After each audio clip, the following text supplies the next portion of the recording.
Welcome to the School Garden Podcast with Mary Jo and Anne. No matter where you are in your school garden journey, whether you are an experienced garden teacher, a novice parent helper, or a struggling home educator, we are here to help you and your kiddos in your garden space. Come and dig in with us because school gardens matter. Welcome to the How to Start a School Garden episode with Mary Jo and Anne. We're so glad you're here, and we're coming to you today from my master bedroom closet because we've heard all the best podcasters podcast in closets. Seriously, people, I am genuinely sitting next to shoes and Anne's husband's shirts. It is a very organized closet. It's incredibly impressive. Do you know what? This is very reminiscent of your shed, actually, Anne. But it's fabulous. We can never record in my closet. Put it that way. There you go. But Genuinely, we've had to start this podcast episode a number of times because we're just laughing at the randomness of this. But okay, you can be the judge of the sound quality. Do Anne and I belong in a closet? Let us know. So, Mary Jo, how was your week? Hey, it's been really good. Oh, I went to a school this week. They're a school that's really typical with how a school garden starts. You know, somebody comes along with a whole ton of garden beds or wood and things like that, and a school garden comes together really quite quickly. And there's a whole bunch of excitement around it. It is frenetic. And along the way, there's been conversations with various organizations and people to help them. Actually, people who will listen to this, I think that they could probably identify with this scenario a lot, you know. Fanfare went down, the photographers life went back to normal. And the school then was left in the lap of one teacher who'd got a full timetable. And it was like, ta-da! You now have the school garden.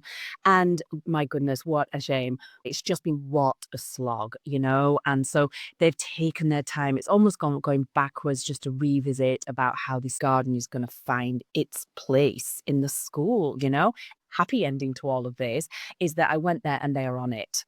It's been 18 months of them going back, revisiting the conversations, going back, trying a few things. But I am happy to say I went there, it's fully planted up, you know, different grade levels and different beds and signage and crops. And there's a bulletin board with plans. There's starting this compost area. You would be thrilled. And I went there on my birthday. I couldn't have been more thrilled. It was so kind of a good kismet because it really leads perfectly into this episode as we are starting to talk about starting a garden. It's not necessarily just for people who've started a garden because a garden is a constantly evolving thing. So it's a good exercise to review, constantly go back and just check on where your garden's going. So listen along, everybody, as we dig into our episode about starting, changing, or sustaining a school garden program. The Eden Project down at the University of Texas are fantastic and have done some fantastic work in researching and finding that data around the school gardens here in Texas, particularly North Texas. We can find lots of data for the East Coast. We can find lots of data for the West Coast, but they've done a great job in giving us the data here. And one of the data points, which was really shocking to me, actually, when I first started in this part of the work, is that the lifespan of an average school garden here in North Texas is 2 years. For all the reasons we're going to talk about and strategies we put in place is to avoid you being part of that 2-year statistic, you know? So one of the key things you need to do is taking time to consider your goals and your purposes for the space. That is time well spent to help you and your garden succeed. One crucial aspect for gardens to thrive over the long term is to engage your administrators in the project before you even start. There's this interesting statistics from Project Eden at the University of Texas. Gardens are 12 more times likely to succeed if they have administrative support. Do you see the way? Absolutely see that. Day in, day out, week on, week out. We all know administrators change often, so engaging any new administrators as they come into the school is very important. So, as you know, school gardens are wildly popular with children and their families, and that is a great selling point to the administrators, is it keeps our families happy and engaged. We all need friends, don't we? That is another indicator of success is do you have a committee or a small group of people that are committed to this garden? That makes your life managing the garden easier. I mean, we see so many campuses that have that one person, don't we? And it's just nothing's fun on your own, really, is Exactly. it? Especially this. And then I think if it's you, the lonely educator doing it, it's just another chore. But having a couple of esteemed colleagues or friends or people who share that passion, it becomes enjoyable as opposed to a chore. Your group of friends doesn't have to be just the teachers there. Exactly. It's just people that support your work. And we did an audit quite recently, didn't we? We were talking to an organization and we actually looked at who actually did run the programs and supported them. And actually now the support staff outweigh the teachers actually who run and are involved in these school garden programs. So don't necessarily assume it's always a school teacher that does it. There's so many uses for an outdoor space. Yeah. As you're thinking about this and planning it, you might begin with one purpose and expand over time. Yeah. I'm about to share with you different uses of outdoor spaces, so don't feel you have to start with all of these. Yeah. I love the phrase that a journey of 1,000 miles begins with one small step. I can't believe that came out of your mouth in your closet. I know, exactly. It's so existential. Starting small is perfectly wonderful and leads to more success and less stress than taking on everything at once. So here's some uses for an outdoor space you may want to consider. Your school garden can be anything. Lovely. So one obvious choice is edible education. When people think of an outdoor educational area or a school garden, they think of a garden where children grow vegetables and fruit. They may get to sample the produce or somehow cook with it. I remember when I started my first garden, I imagined all the produce that I would take to the food bank and perhaps make a food stand for families at the school. I quickly realized that even though my garden is huge, the amount of produce that I can successfully grow is limited and it's only used for my school and I use it for educational So purposes. true. 400 kids, you've got to grow a lot of produce just to kind of keep them engaged or to give them some rewards from the garden. So that notion of like, we're going to feed our community, we're going to do this, we're going to have harvest festivals and things like that. It's a lovely, lovely thought, but in actuality, it's kind of not going to happen. Exactly. So, another use of a garden space, Mhm. think about a beautiful flower garden. It's a haven for pollinators. It's a wonderful way to watch plant life cycles, animal life cycles, and it adds beauty to the child's environment. There are so many plants that are perennials, so you don't have to plant them every year. They come back year after year, and that makes your job easier. As you're thinking about a flower garden, think about native plants. Those are plants that naturally grow in that area. They know your environment. So we are in North Texas. We don't get a lot of rain. So native plants are used to that. They're more drought tolerant. Also, the pollinators that are looking for food sources are looking for those native plants. They're looking for the plants that naturally grow there. So you want to choose plants that may not be that beautiful plant you see in the big box store, but it is going to be the one that's going to feed our pollinators and make your space so much more sustainable to real natural life. Absolutely. And that's a really good point about growing flowers and those perennial plants for beauty and things like that. Because particularly in that older cohort up to this high school, particularly here in North Texas, we have 4-H programs because there is usually a plant identification or a plant classification unit and also floristry and flower arranging. So a high school shared with me about how much they were spending to bring those in. And then I suggested, well, plant your own, particularly those native ones that once established don't take nearly as much kind of watering. So a lot of those high school programs plant for floristry and for flowers to be used as part of their programs. That's interesting to know. I love that. Another one is just outdoor education. You have a space that you want to make an outdoor classroom. You may want to grab picnic tables and put them under a tree. You may want to grab that whiteboard that's not being used in the school and pull it outside. And all of a sudden, you can take your children outside for the regular lessons that you're doing, Yep, but just in a different environment. absolutely. hmm You might just want to make natural places to explore. That can be as simple as putting rotting logs in the corner of a fence line, waiting over time, and you will see tons of decomposers around those logs after a few months. That shows kids a really important cycle. Another outdoor learning area could be a compost pile, correct? Where children are learning about so much of the natural processes in life. It doesn't have to be fancy. So once you have your space created, it can be used for so many different purposes. A place to promote well-being, a place to meet for circle time with your group, a place for outdoor reading together. It can be used by after school programs and clubs, and it can be an engaging spot for teachers to meet for faculty meetings or professional development. So all the learning doesn't have to happen in the building, it can happen outside. That's perfect. Absolutely. And again, you're going to make that garden space entirely what your school needs. It's going to be fit for purpose for you. I think that's brilliant. And that really leads nicely into thinking about the garden area and the space itself.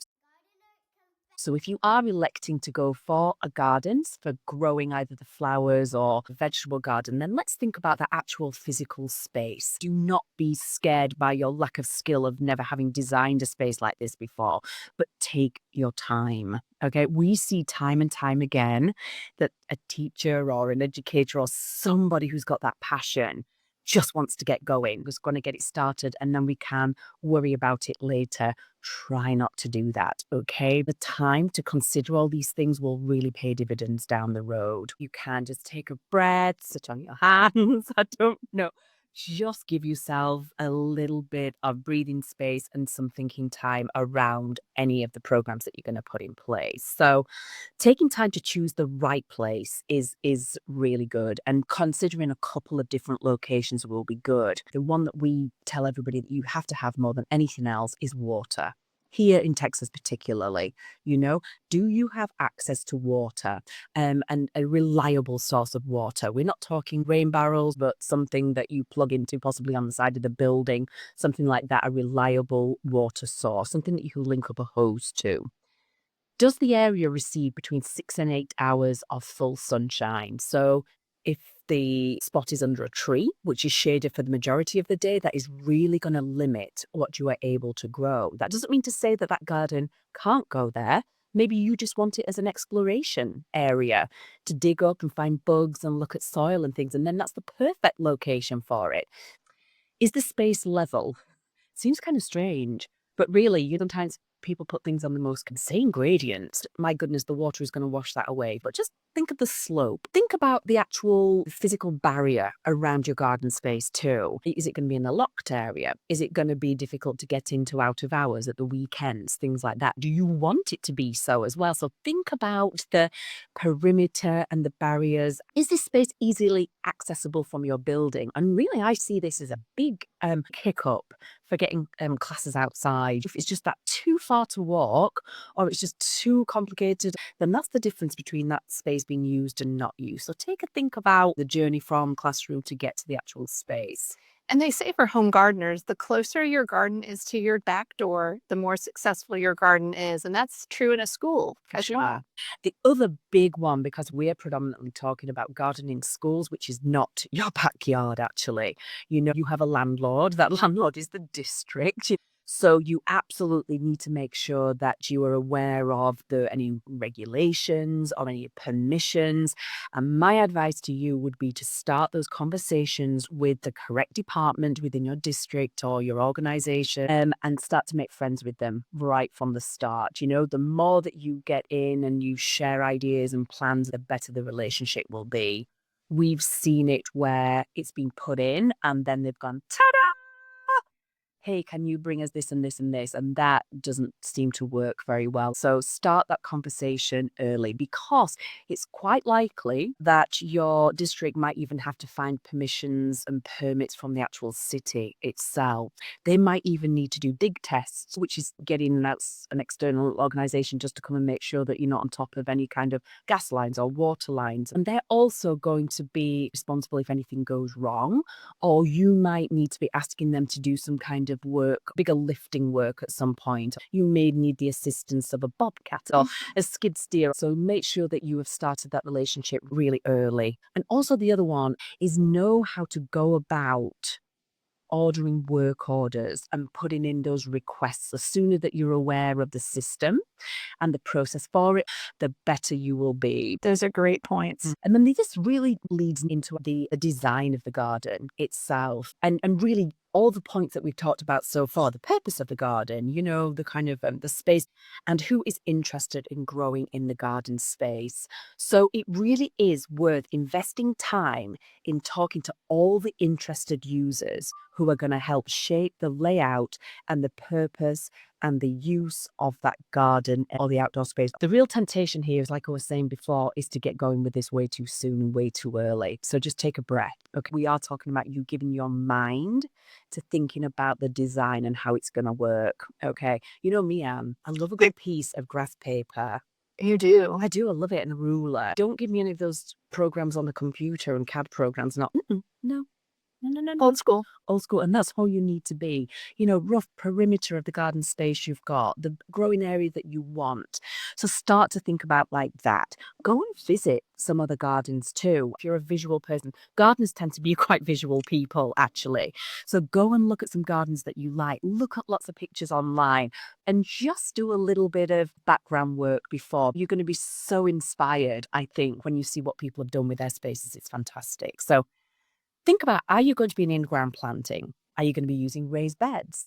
Are those raised beds going to be wood, metal, stone, composite, cinder blocks, that kind of thing?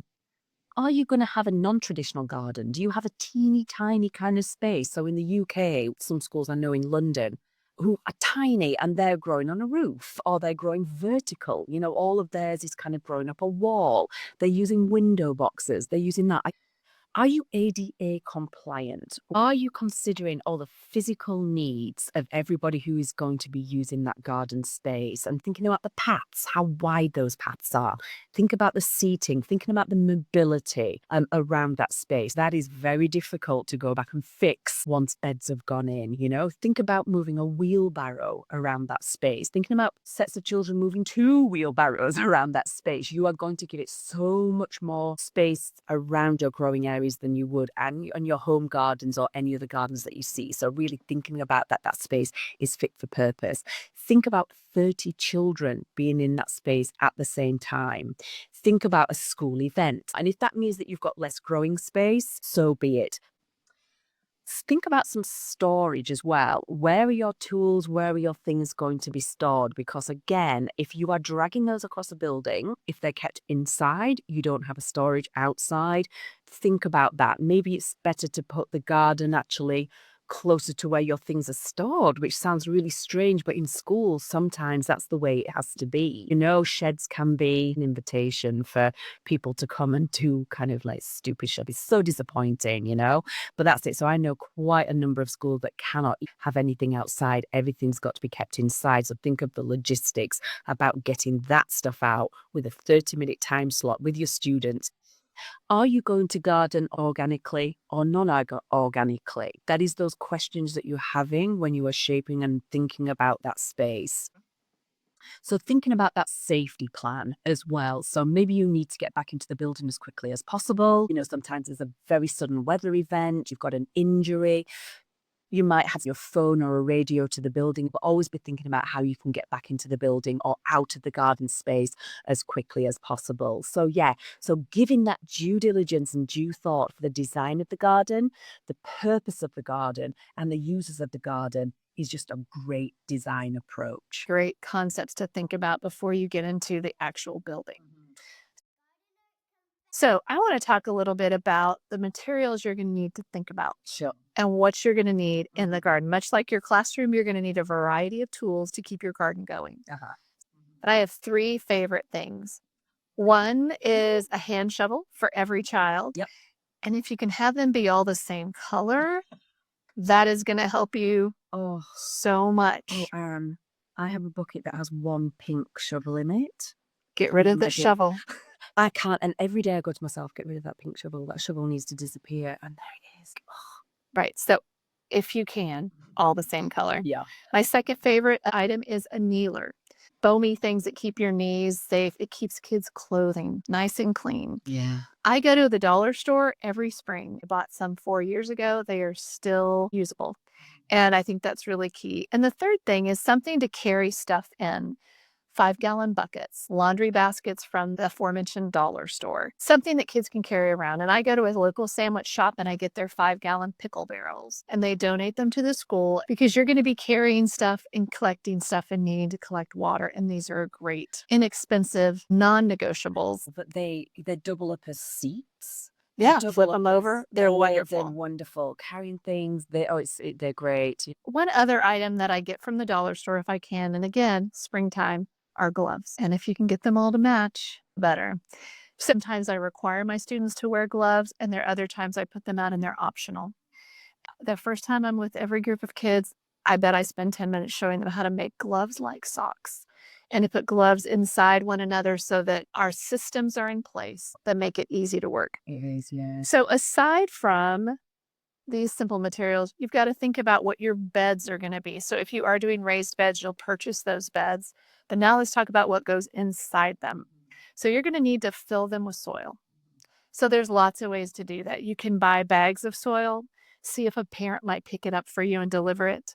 Or in the case of starting a garden, you're going to need lots of good soil. So you may want to consider having a company make a delivery to you. In our area, we have a fantastic natural materials company called Silver Creek Materials who will deliver a dump truck full of soil, and they also sell it by the bags, and we use them all the time. We do. And Silver Creek Materials, and they're local to us here in Fort Worth, are just fantastic. We love them, don't we? Oh my gosh, Anne, I've had 2 Silver Creek deliveries this week at 2 different schools.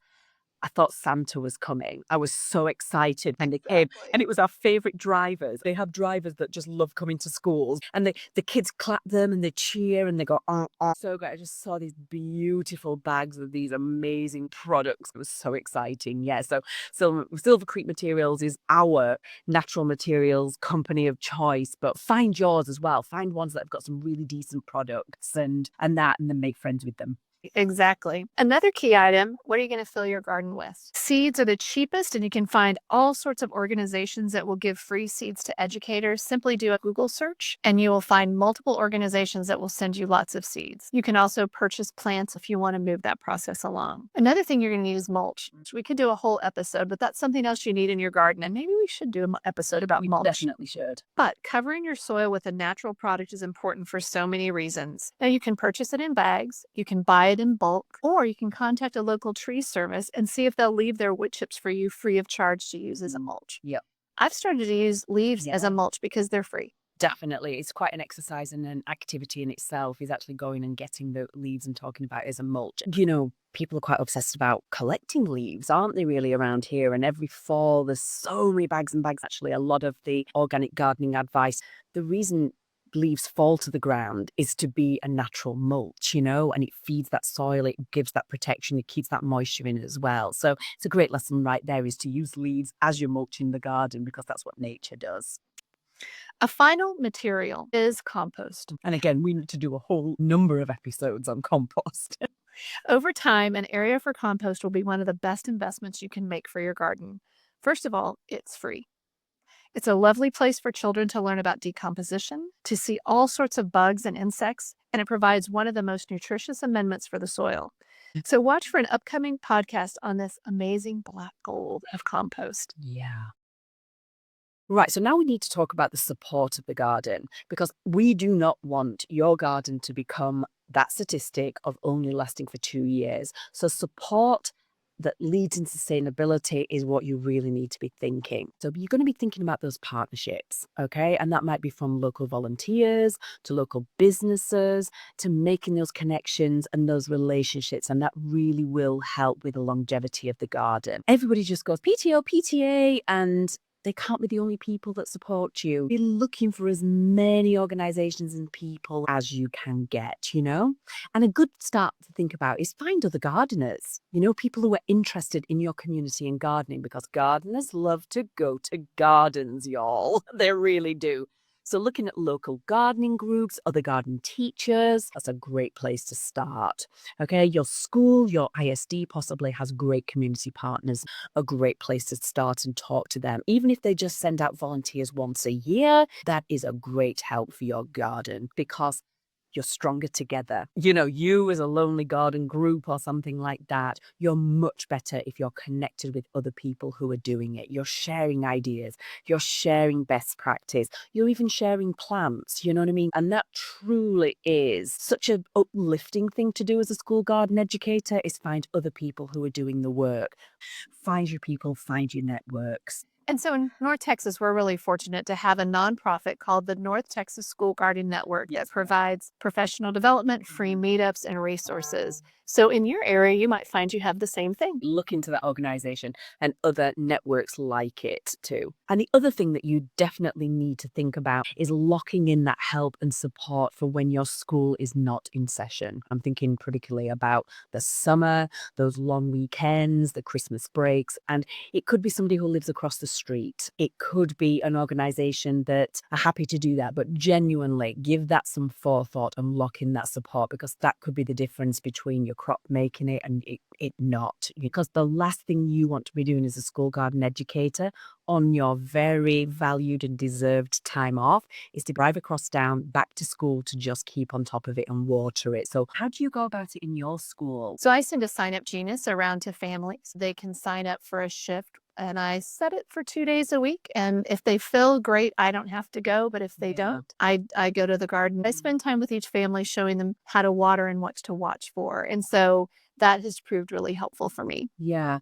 There's a couple of other things about that as well, is that you can kind of offer a stipend if you have a little bit of a stipend that you could pay for a waterer. And there's a little bit of a bonus for it. There is that during the summer you might get to harvest. If you're taking care of the garden and you're watering, then I think it's only fair that you're allowed to take quite a bit of that produce. I think that's fair. During other holidays is offering kind of like free dress passes, all the little incentives that a school can offer that's not necessarily monetary can really help pull in that support. And that's important because sustainability is what it's all about. Okay. You need to be constantly reassessing, revisiting all these elements we're talking about today just to make sure that your garden is set up for success. So the last thing we want to talk about is funding, because while dirt is free, your garden will require some funding to operate But dirt's free, Anne. most of the time. Isn't it funny when people just go, "Well, dirt's free?" So let's talk a little bit about money. How are you going to get the money to run your garden? You may want to start with your district. If they have a grants program or a grants office, you may check in with them to see if there's any funding streams that you can write grants for. Another place to look at is national level grants. You can do a Google search for gardening grants. Another website I like is kidsgardening.org Fantastic. that has a Yes. grants page, and they put up any national grant that's available and as much information about it as they have. National grants are great. They take a lot of writing and a lot of work. Once you write one, though, you've got all the information you need. Mhm. It's a viable option. It's great to do, but it is time consuming. Other things you may want to consider is think about the businesses that are local to your area that might make donations to schools, and then contact them. Let them know about your project, have some pictures available, and ask for donations. And you'll be surprised at how much you might get. There's always fundraising strategies within your school and your district. You probably have ways to raise funds for a garden. And so you may want to consider those that are local to your district. Lots of organizations are will do in-kind Mhm. donations. So visit your nurseries, visit feed stores, and ask for seed donations. They may have product they can't sell Yeah. that they would donate to a school, like soil or other things. PTOs and PTAs, as Mary Jo said, may have funding for you, but they are also looking at so many aspects to your school. Ye So those may be some places you can look for funding that will help fund your garden. Yeah, and you might be really surprised is when you do, approach on a local level, is that so this in kind, which is something that they can donate to your school that isn't monetary. They can donate their time. Quite often these organizations that come out and do something, so those kind of physical hours, the manpower hours, those in-kind donations are fantastic too. You don't you don't know unless you ask. Gardener confession time. So, thinking about to that comment earlier, a journey of 1,000 miles begins with a single step. I've got this funny story to tell of when I did not do that. My first semester working at my campus, I decided that every child would have 1 square foot of space to garden in, and they could pick whatever seeds I had to do that. Wow. I know. And so every child wrote on a post it note what they wanted to plant, and I created a big butcher paper grid that we laid everything out. And then on the day of, they have their seed packets in hand. I go outside, I unroll the butcher paper, and a breeze comes up and blows every single Post-it note off the paper. How many? No, seriously. So there were 80 kids on that grid. 30 were around me at the time. So in that seconds after they blew off, I had two thoughts running through my head. One was, do you get fired if you cuss in front of children? Yes. And the second one was, if I really did have a mental breakdown, would the kids know to call the nurse or would they just scamper to recess? Step over you. Right. Step over you. Bye, Mrs. Santana. See you next week. I was able to eke out the words, please pick up the Post-it notes. And we picked them up and we ended up digging in the garden until I could get the Post-it notes organized again. But I bit off more than I could chew. Now we plant things as a class. Yeah. There's not a lot of individual choice until they get older. And when they're older, they only get 4 or 5 choices, not 20 to 30. Yeah. So it's better to start smaller and tape every Post-it note you've ever used. Yeah, definitely. Really, I think what we're trying to say here from all of the points that we've mentioned today is just take your time. Your school garden might be a pot in the first year. It might be a plant on a windowsill. It might be one raised bed. By all means, go ahead and put in a full garden if you've got that support, and go back and revisit, reassess the whole time. Now, and we have a very nifty checklist and a garden readiness document that we are very happy to share with those people listening today who think that they could find that useful. Even if you've got a really robust program, it really does not hurt to go back and reassess your program the whole time, tweak your outcomes, tweak your goals. And if you would like to do that, reach out to us at podcast@madegreen.com. Request that readiness checklist, but also let us know how you're doing and if you've got any requests for any content or further episodes down the road. So gosh, Anne, as we get to the end of this episode, that is a lot of information. A lot of us giving advice and telling you what to do. And again, that's a lot when it's coming at you because we really want you as an educator to enjoy that space. For you to find some joy in that space, just as much as those children are enjoying it that you're taking out there. We do not want it to be another chore or another thing that you've not quite got enough time. Okay, that is the last thing we want here. So take a breath, take a moment, go back, find your people, bring them in, just reassess it and garden how you want to garden. Okay, and you will find your successes right there. So everybody, thank you so much for listening. And we look forward to you joining us next time. Who knows where we'll be? Exactly. Thanks so much, everybody. Bye-bye. Bye. Thanks for listening, and don't forget to hit the follow button on your podcast platform of choice. And share us with a friend, please. Also, we'd love for you to rate us and leave a comment as well. As always, you can follow us on Facebook and Instagram at Made Green or visit us at our website, www.madegreen.com. Details of today's shows and other resources are in our show notes. Any proceeds from affiliate links shared help fund our school garden programs. We look forward to seeing you next time on the School Garden Podcast.